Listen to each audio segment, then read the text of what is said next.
Town Kanseji nemwe hansia kandi bwanyuma yo kugitunga bebembezi bakataho uburyo bwona ubwo kurundana sente zo kugura itaka ryo kombekaho konkezi barundine ku rugo mu batura miliyoni 16 ezasigire zikababurira uko nyonko umuntu kabuzaho mu waramwize twona miliyoni 20 muri kamubizi ko atari muri ryitaka yajya ataza batwiba turi kureba atakora ati ngo no muhire miliyoni 38 ati nito kutahura 38 rw'umuntu ngo twagira ngo miliyoni 20 tuzibona aho kwa twamara kubare kibaro bagira ngo burika yare to mutwaro nikisa miliyoni 5 n'itanu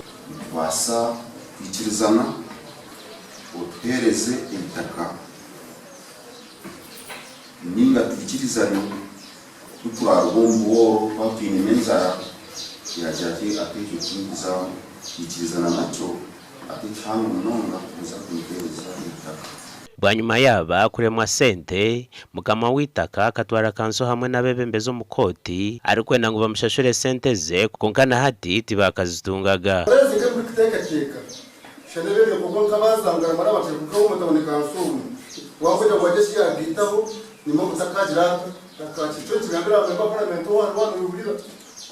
ahakuko cyo kikaranze ko muno mutabone kanso banya kuramuza abaramuze kibanje nuko yakina hagati mwaje kutubigambi mubasha miliyoni mukara bona kurondeza kirati esisetu hatsa no bembezo batawuri kanso buryo mukatare dizo batwaguze myanya hati twashara mito twaguze myanya tiro cyane mu mwanya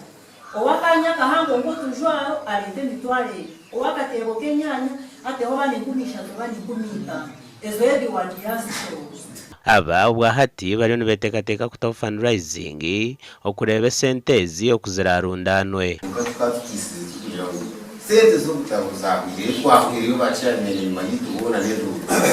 batuzire ngo kwata tukarona ka fundraising akasente kitwaje karema ngweno katuze aha plan B yaje bagambe either ukasharamu nanga kwata sentezo kuzirachi mukazimuha bitwe mukama witaka abashabire ngo kubarabe batakubasa kutunga sente ze omubwiro bikirizine abasharire hitaka iri kwingana na sente ze bamushashwire mwa muri kuranga sente timukazi basa mwa muri kuranga mukoro buryo bwenda timukanda kubona sente nishirize itakeri bakabikirizine ngo rigurwe miliyoni 20 kandi hati bashashwirwa 16 zonka gasha kwa Felix Nduhura.